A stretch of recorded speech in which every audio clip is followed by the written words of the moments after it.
you as part of our SMC community. And we have only 45 minutes. I really want to just kind of give really this time to the students that are with us. We have 3 actually SMC alumni with us, so I'm going to let them go around the room and introduce themselves. Why don't we start with Kimberly and give us your name, your major, and where you've transferred to. Hey guys, so my name is Kimberly and I'm an international business major and I'm transferring to UC San Diego.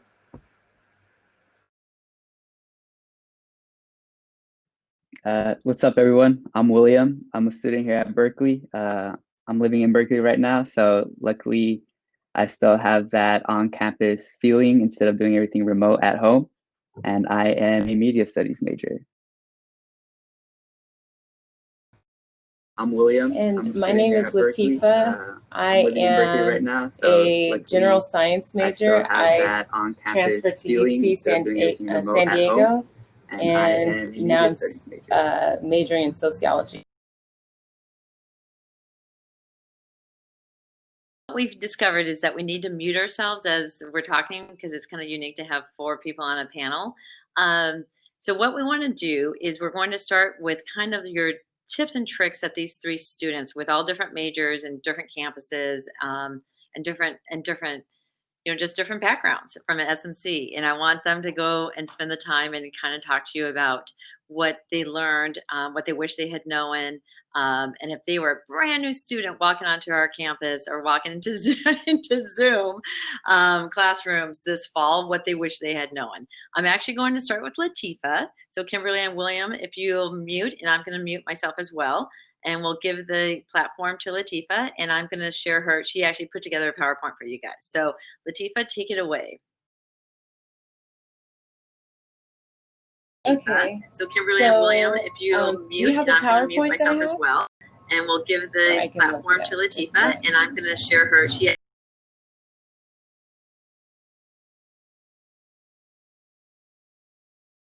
Start to talk about your background, and I'll pull up your PowerPoint. Give me a minute on that.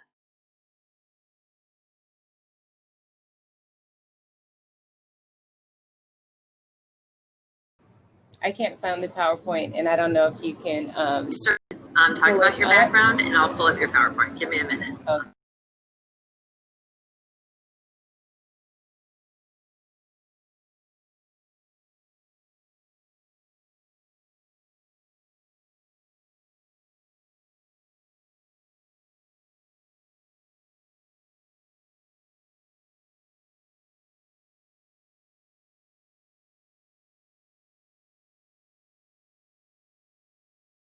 All right, well, I'll just start. I remember when I first started, I didn't know what SMC's mascot was until like later on. So I wanted to ask if anyone knew what SMC's mascot was. And all right, well, I'll just start. It's a Corsair. What a Corsair? I didn't know what a Corsair is a pirate. And yeah, we have the SMC Corsairs. Here it is.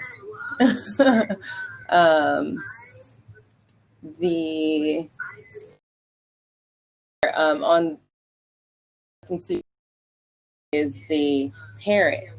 So Pearl the parrot, you can ask her any question that you have. You can type it in and she'll pull up whatever you're asking for. So that was a cool thing that I didn't know when I was first.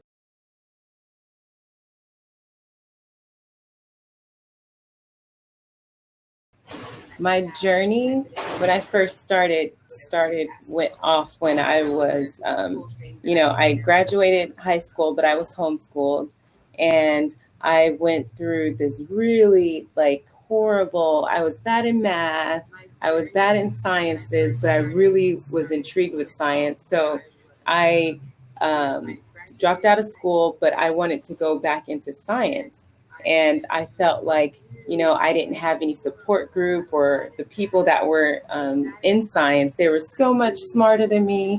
So I eventually into the STEM programs, and programs are highly, highly recommended. I heard earlier someone saying, if you're lonely, there's no reason to be lonely. Just go find a club. And you can find a club at the AS, the Associated Students, and that's what I found was a STEM club. And I found all of these other women who were also struggling with the same things that I was struggling with science and math.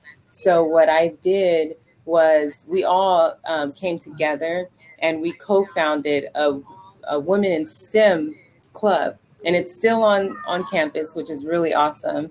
It's called We STEM. They have an Instagram page as well. And I was privileged to be elected as first president. And let me tell you, when you start a club, it sounds amazing and everyone should do it because there's so much learning that goes into it. Like you have to get a group of 6 people together, to be the president, vice president, treasurer, and just understanding and learning the dynamics of team building and leadership and team, effort of getting something off the ground was really, it was so monumental. And then the type of people that you get to get on your team, you need also 2 advisors. And it was really instrumental just finding that type of camaraderie and those mentors. Sorry. Finding those mentors to help you get to where you want to be. And that was another thing that I feel like, it was another thing that I felt like I didn't understand was how to find a mentor. And what I did when I first started off, I think, is trying to look for someone and trying to pick somebody to tell me how to do something that I wanted to do. But I later learned in counseling, Jenna, it's basically finding someone that you admire and then trying to find opportunities to help them or to find opportunities to, give something, because eventually that person that you look up to or you want to be mentored, they'll reciprocate that giving, and it'll be a mutual beneficial relationship instead of just you take. So it was a good process, and it was a good learning experience. So I highly recommend that. And my tip would be to find a mentor, find your group, your tribe. Don't be scared to ask questions. Talk to your classmates, talk to your teachers about any and everything. And also we have psychiatric help that you can go talk to a therapist for free. And therapists aren't people that, people don't go to therapists that need help, like mentally. It's also with new life experiences. You can go to a therapist to ask, like, what would you do in this situation? Because we've never been through this, road before. This is the first time for everyone. So you can just go to a therapist and just talk about, like, what is adulting or how would you do it? So yeah, SMC has been so monumental in my growth. And now on UC San Diego campus, I miss SMC. So you guys are, you guys.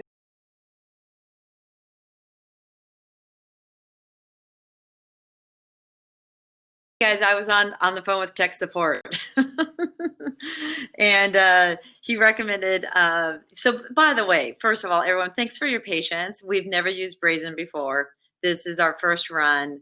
In the last 5 months, SMC, we've had to learn Zoom. We've learned how to use Qlist, which is our new drop-in. I mean, we have learned how many technologies, you 3? At least 5 new technologies in the last 5 months.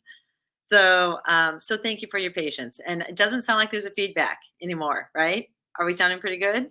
All right. So, and I agree. It sounds like, is this what, yeah, this is what a mic sounds like on the beach. I wish we were all at a beach. All right. So thank you, Latifah. And so Latifah's had an amazing journey. And someone actually said in the chat something about, that clubs sound a little scary and not quite sure how to get involved.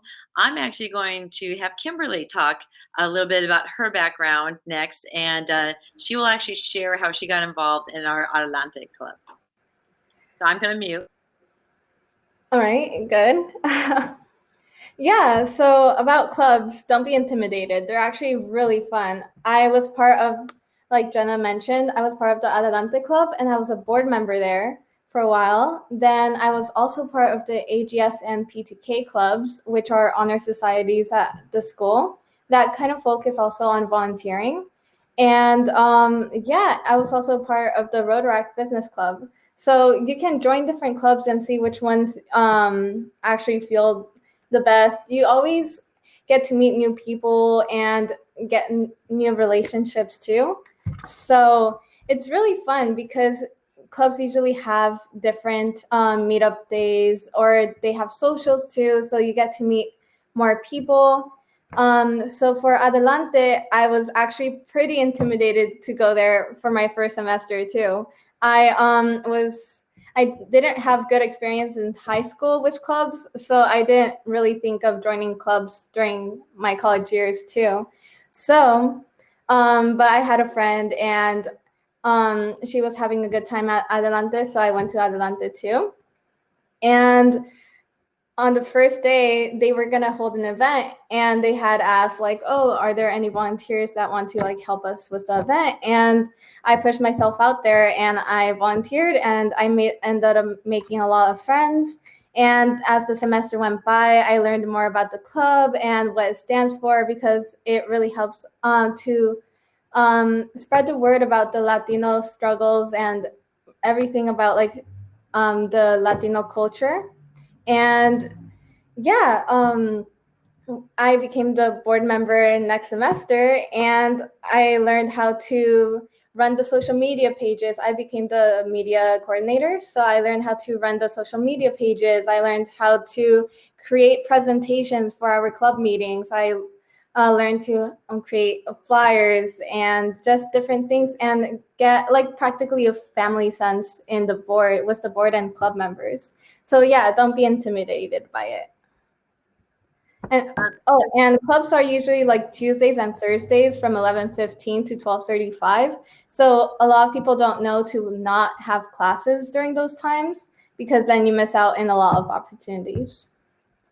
That is actually one of the best tips ever, actually. So, and I'm not sure what the clubs are doing. So I think tomorrow is Club Row. Basically, it's all the club presentations, you guys. So definitely go and join the clubs that is around your interest. But remember, just because it doesn't match maybe the career you're going into, I had a biology major who actually started our philosophy club. So kind of pursuing the clubs that are of interest to you, either culturally or around interest, or around major, or around career. It can really be across the spectrum.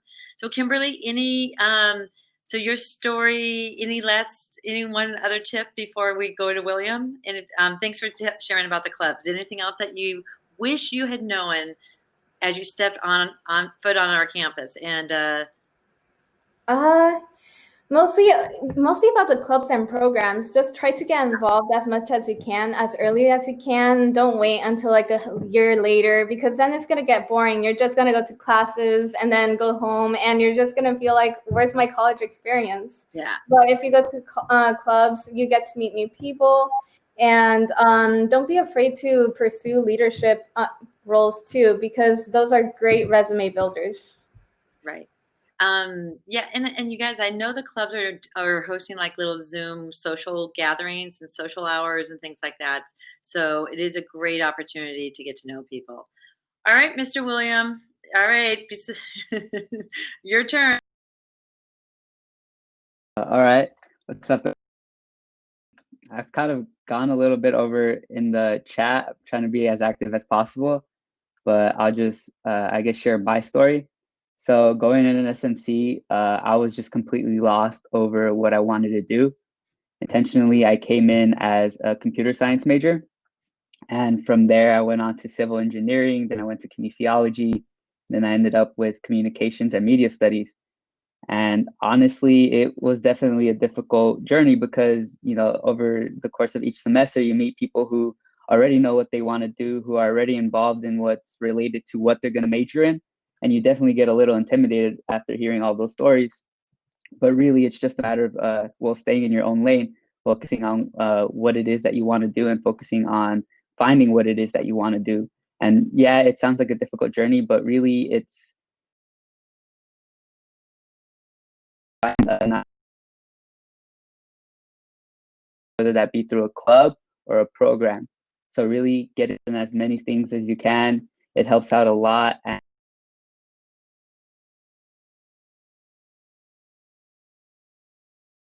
looking at the chats as well. Someone asked if you can start a club. It's too late for this academic year to start a club, and we just lost William, but he'll be back. I have confidence. It's the Wi-Fi in Berkeley, I'm sure. But you can definitely start a club. Latifa, you started the WeSTEM, right? And it's can you tell us a little bit about that? It's per academic year, right? And you do go through the AS board, by the way. And I actually the AS board walked through the paperwork, but Latifa's going to tell us how she started it. Yeah, And so can you tell us a little bit about that? It's so per first academic you year, right? initially need And six you do go people through the AS board to by the start way. a club. And I You need actually from president, AS board vice president, walked through the treasurer, paperwork, but Latifa's going to tell us how she started and it. a couple other people. Oh, and two advisors. Yeah, So you need to Can find you tell us a little bit two about that? It's faculty who are interested, so they would overlook, because you can't handle money as students. You have to have your advisors handle the money. And so that was the initial, probably the hardest part was finding advisors for me, but it wasn't hard. It was probably the hardest part. Beside the paperwork, then everyone has to sign the paperwork, and then you have to state why or what the function of your club is. So this really, someone asked before them and what club. It's really nice because it looks good on your academic record. And I was also offered a couple scholarships for the leadership role that I had. And then also a lot of colleges like to see people that initiate, or if you're even part of the club. I was also a part of P2K and the pre-health club. So they saw that I was involved with the student body and involved on campus, and that looks really good when you transfer.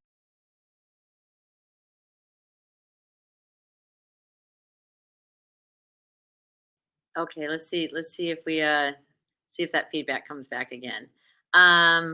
Let's see if you do have classes during club. You know, I really do think with Zoom, I think the clubs are moving their times. But moving forward, when we go back on ground, just keep in mind that all the clubs are on Tuesday, Thursdays, 11:15 to 12:35 usually. Is there any other? Let's see. What else do we want to tell them, you guys? How about and even though we're remote now, I know all three of you did something on campus and you worked on campus. Remember? So can anyone want to I want to hear from all three of you as to where you worked and what that experience was like and why that was beneficial. So who wants to go first? Kimberly. Yeah, so I worked at the Student Life office, and I also worked at the Career Services Center on campus. And those were really great opportunities because that's how I also learned more about the school. So at the Student Life office, I learned more about the AS and what they do to approve clubs and how clubs are created and all those document stuff that you need to practically run a club. And the resources we give to students. At the Career Services Center, I learned more about if you're undecided, what career would be best for you, and just like how to get a job and resume building, interview questions, all those little things, and how to make appointments too. So it's really cool because you don't have to drive long distances to other places to go to work. You can just schedule it between your classes. And once you're done with school, you just go home and you don't have to worry about being late to your job that's like 10 miles away. How about Latifa next? Because William and yeah, Latifa, where did you work? And she's one of our. I worked at the Your job that's like 10 miles away. I was going to say, if you want to share that you were one of our very first Latika next because she kind of, department you but worked I blame it. Yeah. Latika, where did you work? Okay, so yeah, I worked at the health office and also the wellness center. So I was the front desk receptionist and kind of did triage with the students. And what we did at the student health center was your TB test, and you know, if you get sick or if you get cut, first aid. There was nurses there, and then I also worked at front desk at the wellness center where the psychiatrists, the doctors also work if you need therapy. So yeah.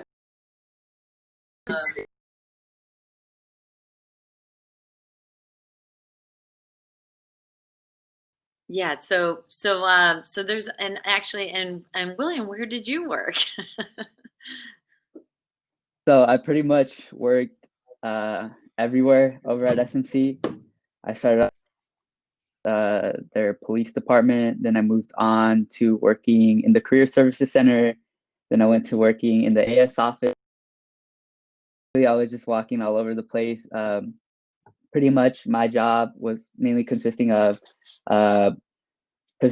creating presentations for counselors, setting up for events, or doing some sort of outreach for students in the school about our services.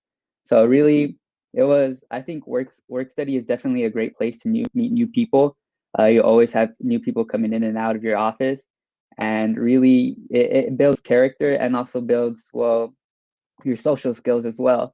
So if you're shy and timid, I definitely recommend working a work study job, because you know once you come out of it, you're going to be coming out as, you know, strong, confident, and really outgoing. So yeah.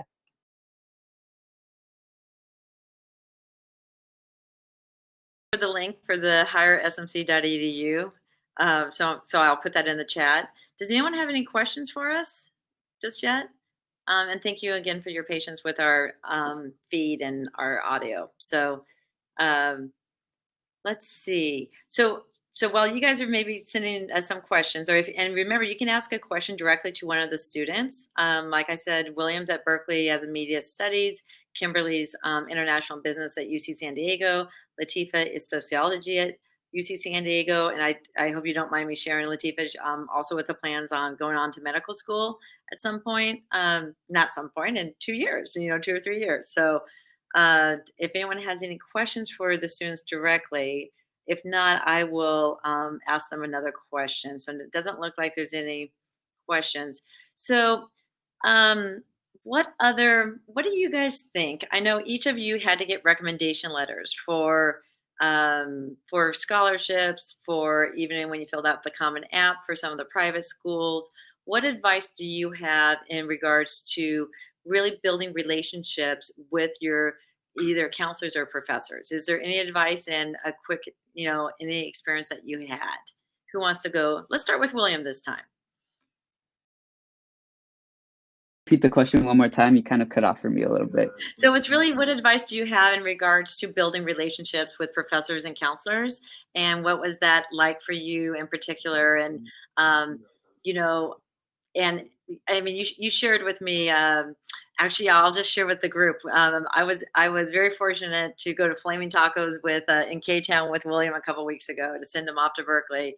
And everyone's experience is different. And you shared something about that. It wasn't immediate, your first counselor experience maybe wasn't an immediate connection, right? So kind of share like faculty that you met and counselors that you met, and that it wasn't maybe that first semester, that it, whatever, share your story. So definitely. So it's a matter of consistency, but perseverance. Oftentimes going to a counselor is often intimidating. I'm not gonna lie to y'all, some of them may not be the best out there, but please don't let that discourage you from seeing another one. But really, I think it's just a matter of consistency for professors and counselors, setting up constant appointments, and also just consistently going to your professor's office hours, because really that makes a huge difference. It opens up a lot of opportunities. If it's a counselor and if it's a professor, they'll often be very lenient with you and won't be shy of bumping up your grade if you're on the borderline between a C or a B, or a B and an A. So just letting that out there. Take advantage of that.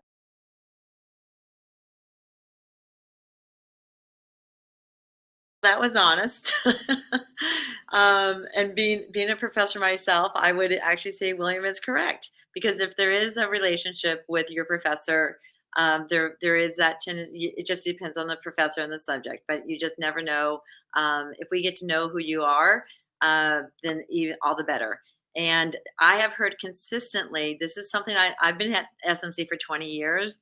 And a piece of advice that William just gave you, I have not consistently given to students, but I do now: go to the office hours.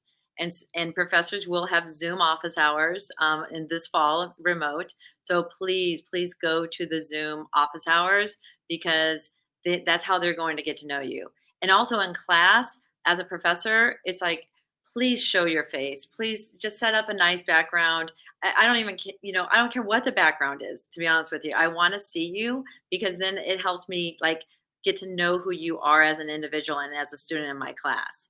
The students that are always the dark boxes with just their name on it, there's not going to be that connection. So that's another piece of advice as a professor I will give to you. All right, Kimberly, how about you? What would you recommend as far as finding counselors and professors, or developing those relationships? Yeah, so mostly, as you guys already mentioned, going to office hours, I think that's like the most crucial thing. Because even if you don't have a question about like what's going on in class right now, just like pop in, say hi, ask how their day's going, and then just so they actually get to know your face, because that way you guys build a relationship, and they can even recommend you like, oh, well, I know this part-time job or this internship. Would you like to be part of it? Or yeah, as William said, like it can really make a difference also in whether you get a B or an A or a C or a B, just because you're constantly there and you're learning more material, and you can ask them whatever questions that you're stuck on. For counselors, I think it's just constantly also meeting with them, because sometimes you get to know more or less like what's happening on campus, what the requirements are, when are the due dates. And if you don't meet with a counselor for a really long time, then you can miss those due dates if you're not paying attention, and it could have a really bad consequence. So yeah, as William and Jenna were saying, just keep on meeting with them. And sometimes you might not have the best experiences, you might not find the answers that you were looking for, but if you keep meeting with different counselors and with your professors, you'll get there.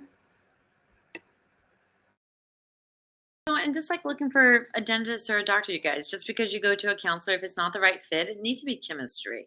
And if there's not the chemistry, don't just walk away from that. Come back, circle back, and try another counselor, because we do have, for counseling, I mean, I don't think the the three alumni on this broadcast, we have about 180 counselors on our campus. That's a lot of counselors and a lot of different variety of people to help you out. So remember to just kind of push. Were any of the three of you involved in scholars? Any other special program? What special programs? So you were involved in STEM. Nobody was in scholars? No. Actually, that is one thing that I recommend.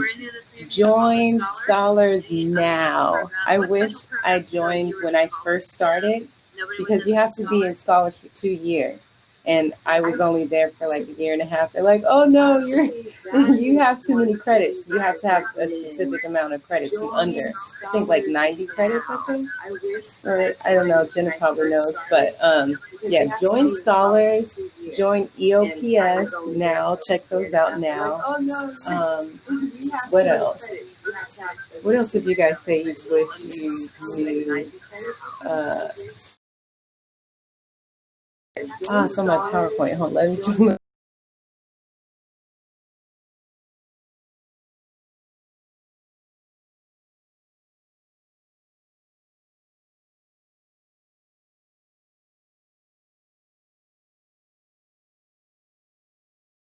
looking in the chat. William and Kimberly, can you guys see the chat too?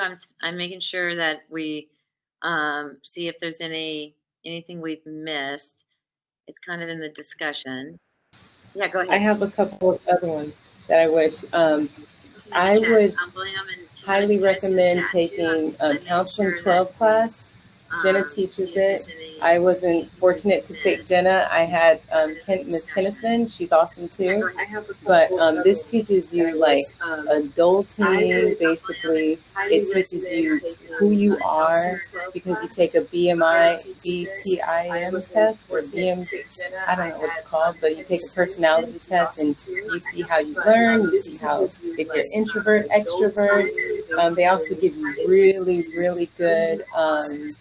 job skill, looking for jobs, looking for mentors. It's a really good class. It's called Counseling 12 and Counseling 15. They're excellent.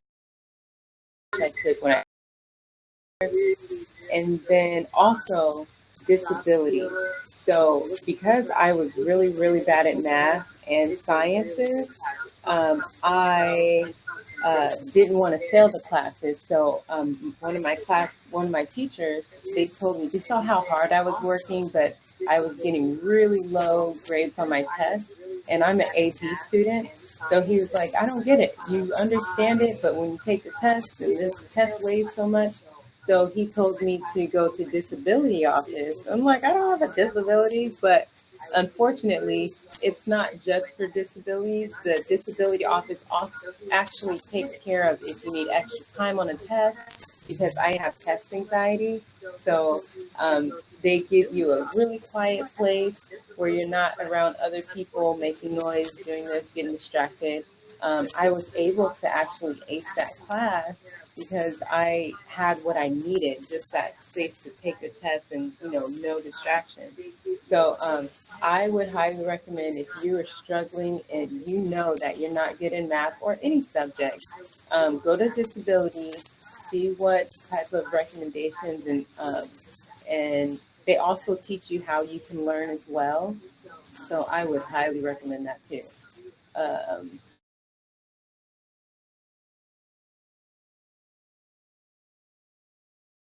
You're doing all the links to the SMC, and this is a new. Also, on top of all the technology, everyone, we've just changed our website, so it's like this is crazy. All right, you guys had a couple of questions. Let's see, scholars. It is actually what we call as a. It's not a guarantee. It's actually what we call a transfer agreement plan to UCLA, and it does this, and Berkeley recognizes it as well. So it's for, you have to have a 3.0 or higher. You have to have eligibility for English 1 or English 1 completed. If you have, this is what Latisha was saying, if you have over 30 units, you can't join it because you do have to do 15 units of general education underneath scholars classes. I just taught Counseling 12 for Scholars for the first time last spring. It's a new class that we offered. What was fabulous is it's only 25 students. It is, all the classes are limited to 25 students. It gives you, the classes are more rigorous. We are required to provide more writing. It actually was historically developed with UCLA to hone our students' writing skills for readiness for transfer to UCLA. So, and here's a little tip, since you guys are all here with us. This is a little secret that a lot of people don't know. When you fill out your UC applications, you get to choose 2 majors, right? Well, you guys don't know this yet, but you get to choose 2 majors. So I'm going to do sociology for UCLA, and then my second one will be anthropology, right? And only our scholar students get considered for the second major. So did everyone just hear that? Only scholar students get considered for the second major. So if I'm not a scholar student and I submit to UCLA and I'm putting in 2 majors thinking that anthropology is going to be considered if sociology doesn't want me, it's not the way it works. Only my top major of sociology would be considered. A lot of people don't know that. So there's a new little tip and trick. But scholars, it will hone your skills and really prep you for your writing skills and at the most. So and some great professors. Okay, let's see who else asked a question. I share a room. There's no way I'm using a webcam because it's messy as heck. Yeah, well, Any advice, you guys? And I think this is true, and I appreciate your honesty, Maya. I think a lot of students don't want to be on webcam because of maybe where they're living. I love William's solution to this over this last semester. I don't know where you were actually broadcasting from, William, but do you guys have any advice? And Latifah, by the way, your background in the chat, I don't know if you saw this.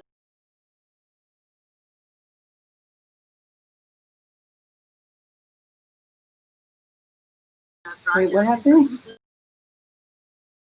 So do you guys have any quick advice as far as how to set up a webcam, background? Sorry, I didn't hear you. Can you say that one more time? One of the students is like, I don't want to go on webcam because my room is messy, or I don't want to show my kitchen. So Oh, yeah. So on, yeah. well, this is my outside on my porch, but on Zoom, you go under the room is messy, or I don't want to show my kitchen. the webcam icon, and you click the little arrow that goes up on the webcam icon, and then it says choose virtual backgrounds. You click that, and there's like 5 default backgrounds that you can find. And then you can also download any picture that you have on your computer or from the internet. And yeah, I can't understand myself. Sorry. That's okay. So we're actually running out of time, but that's a great. So like Latifah's on her porch. Actually, that's why I've never seen her rock formation before. So, but it is like even Kim. I'm looking at where Kimberly is. You kind of can do a blank wall behind you, but you can also do the virtual backgrounds that Latifah is talking about. They're really easy to find. Just Google it, or go to YouTube. How do I put a virtual background on my Zoom? You can put pictures. William, where did you broadcast from? Was that like from a garage, or? And I know you broadcasted from K-Town sometimes outside, but where else? What was the usual spot that you were at when we would meet? And then we'll wrap it up. Yeah, it definitely alternated every. Occasionally hop into my brother's car, my dad's car, just to get away from all the noise in my house, or I just kind of just tell everyone to be quiet in the house. Yeah. And yeah, that's kind of my solution. Just shut myself off in my room. Yeah. So it is getting creative. The other question that we have here is, can you request a counselor? When you find a counselor you like, you can go back to that counselor as often as you want. And in fact, it's highly recommended, because that's where you will get your recommendation letters from as well. And I can't emphasize enough how much you will need these recommendation letters. I know it sounds like, really, I'm in college, I'm at SMC, what will I need them from? You'll need them for scholarships. You'll need them for, like I said, private schools. You need them for a lot of different things. And if we know who you are, then it's much easier to write a rec letters. All right, last question, and then we're going to wrap up. How long did it take you three to transfer? How many years were you at SMC? Who wants? Kimberly, you go first. I was here 3 years, but that's because I changed my major. I wanted to be an animation major at first, and I decided to actually go with international business later on during my years at SMC. And by being at the Career Center, I found out that was my passion. Yeah, what about you guys? To actually go with international business. I took a year because I transferred from different colleges. I started off as a Chinese linguistics, and then I went into the beauty industry, hair, makeup, and now I'm in science, pre-med. And Latifah, really quickly, do you attribute WeSTEM as helping improve your math and your biology scores? Great. Yeah, WeSTEM definitely helped, because there's other women that are struggling, really, and other people. It's not just for women, but we get together and we learn together how to understand things, because a lot of people, they explain it. They have the same problems that I have understanding it, and they explain it a certain way that helps me understand. It's helpful, very helpful. Awesome. And William, how long did it take you to transfer? It took me 2 years. I took classes nonstop. I would take 2 each summer and winter, and then each fall and spring semester I would take 5 to 6 classes, and then I came out of SMC with about 80 units. Okay. Yeah. So, how many units? Did you just say 80? Somewhere around. Wow. Yeah. Yeah. Oh So, wait, but please be careful about the amount of units that you take, because UC, CSUs, I'm not sure about privates, but they're really picky about the amount. I think the limit is usually 70, and if you go past that number, you might have to appeal. However, CSUs, because some of those units only counted for CSUs for me, and for UCs they only take just a select few classes. right. But do keep that in mind. And this is why it's so important to come meet with counselors, academic counselors. I'm actually in the Career Services Center, and I put that in the chat as far as our link. But academic counselors and all the special programs, they have their own counselors. They're like the Latino Center, the Black Collegians, EOPS, our Dream Act.